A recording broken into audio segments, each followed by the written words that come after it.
What's up to all my shoe fanatics, man? I don't even have the words for how exciting it is today. Today I have the grail of grails for me. It's something that my collection has been severely lacking. It's a shoe I've wanted probably for 20 years, and this is my first time ever owning it. I don't think any collection is complete without this shoe.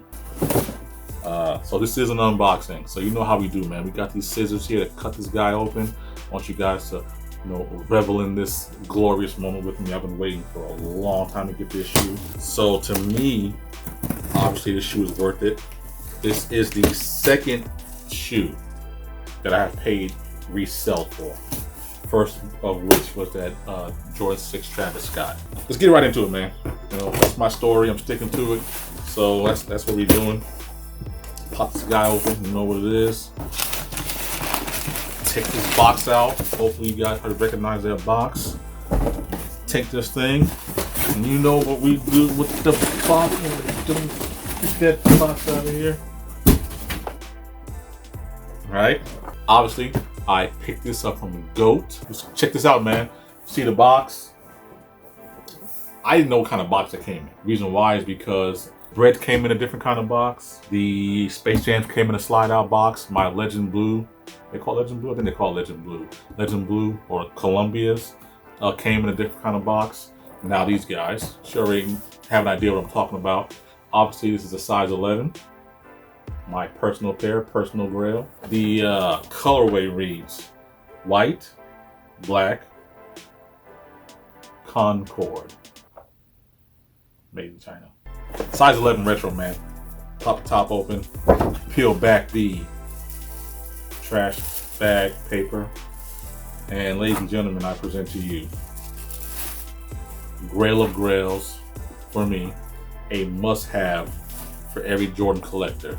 It's the Jordan 11 Concord. Normally I hit it with the big thunder strike, you know what I mean, the big earthquake sound.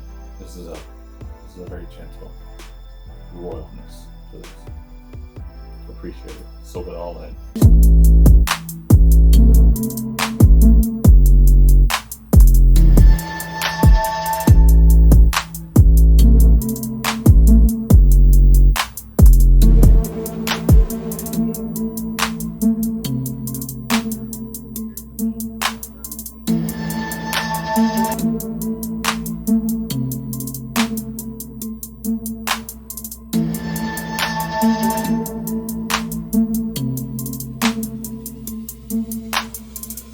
So again, man, this is not a shoe that's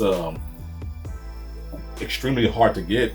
I paid $400 for this shoe. Obviously, I think it was $225 when it came out. They take the price tag off. I think it was two something when it came out. Again, that's straight from GOAT. I was struggling to figure out when I was gonna, debut these. You guys have not seen any of my Jordan 11s yet, but I was excited to get this one. Just to let you guys know that I was sticking true to my word, that I am going to be going grail hunting. This is just the first pair. Since I haven't done any 11s yet, I'm going to try to do a little bit of history that is on top of my head. This is the shoe that obviously Michael Jordan, after he ended his first retirement, he came back wearing the number 45, and he won his first his fourth championship, the first of his second three-peat, wearing this shoe. As you can see, it does have the number 45 on the back, which again symbolizes the shoes that he wore when his number was 45 for the brief time. This shoe does have this amazing patent leather on it. Now this particular edition, the 2018 model, is what they're referring to as a high cut patent leather, which I think means that this particular patent leather, the cut of it, is higher than it was on some of the other releases. But if I'm not mistaken, this is closer to the OG cut than the previous releases were. It does have this mesh upper here with the fat rope laces, with this nice soft collar on it. With again, is that a stitch or a screen printed? That's a screen printed 45 on the back. I've seen some women's exclusive Jordan 11s that have stitched numbers on the back. This particular one does have a screen print one. What you're going to see here, I'm going to try to get up close to the camera as possible, that there are some like triangles in the patent leather that show up. And when I got my first pair of Space Jams, again, I bought those new. but I didn't know if they were like a fake pair or not. So I was a little concerned, but the more research I did see that a lot of them have triangles. Some people call them nipples. This is what they call them. Same thing with the outsole here. There is some like little nipples on the rubber part there. So as you can see, this shoe does have a translucent outsole, translucent sole with a really cool carbon fiber. You can listen to that. I think that's real carbon fiber. So called a carbon fiber shank plate in it with some, I believe that's herringbone traction that is in the color of Concord.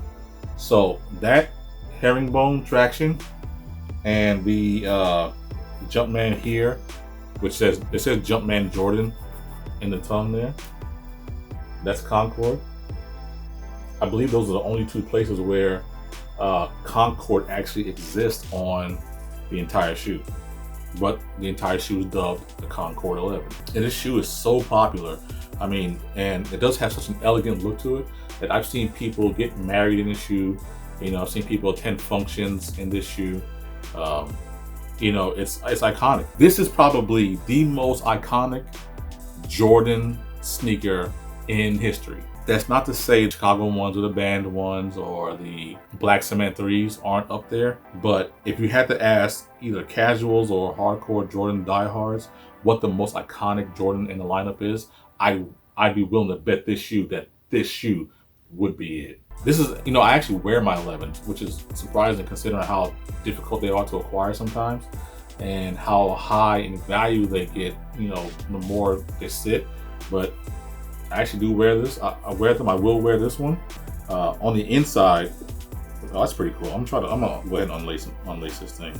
First off, you do have this Concord colored insert, which I think is actually the same color as what's on the inside of the Space Jam, but you guys will see that, you know, sometime in the future. On the inside, it does have a Nike Air insole on it, where a lot of the Jordans have a Jumpman on the interior of it. Hopefully the camera sees that. This one does have a Nike Air on it, which is pretty cool. This is it. This is what I've been, you know, kind of waiting on, and it's in the collection. You know what I mean? I don't have a whole lot to say about it other than that.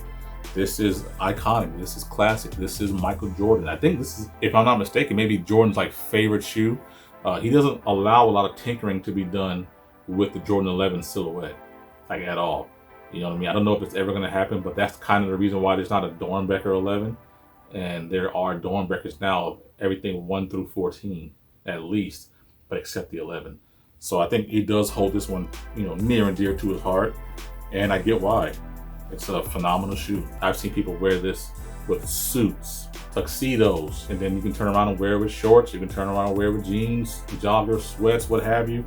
You can. This is one of the most versatile shoes in Jordan's lineup, and it's deserving of the top spot. I think this is probably the #1 shoe in the Jordan brand lineup. I probably made the mistake of waiting until after the Last Dance documentary to pull the trigger on this, because I probably cost myself $50, $75 extra. Worth it, you know, worth it. It's the legend. This is as iconic as Jordan himself. The OG, the one that started it all off, is home. It's got a place right here alongside his brethren. And thank you guys for unboxing this with me. This is a special moment that we all shared. It's Jay Shoe Fanatic's personal grail. Scale of 1 to 10. 9.9. I keep saying this because I keep telling you I don't know what a perfect shoe looks like. And this is not necessarily a perfect shoe, but the nostalgia, the classicness, the sentiment, the feeling that it gets, you know, that it deserves, it all takes it up. And it's a Jordan 11. It's the Jordan 11. This is still not even my favorite Jordan shoe of all time, but I think it's top 3 or top 2. Jury's still out on that one, but it's up there. And you know, is it a must cop? Yes. Must cop. I don't even want to have to go into too much detail about why it is. I don't know what you'd be willing to pay for it. Again, you know, the market has been so crazy. The Last Dance documentary has really made things jump and skyrocket. I think, like I said, I paid $400 for this shoe. Prior to the Last Dance, I think it was somewhere around $330, $340, $350. Here it is, man. One more time. Thank you for unboxing a grail, sharing this moment with me. This has been the Jordan 11 Concord. We're out of here, man.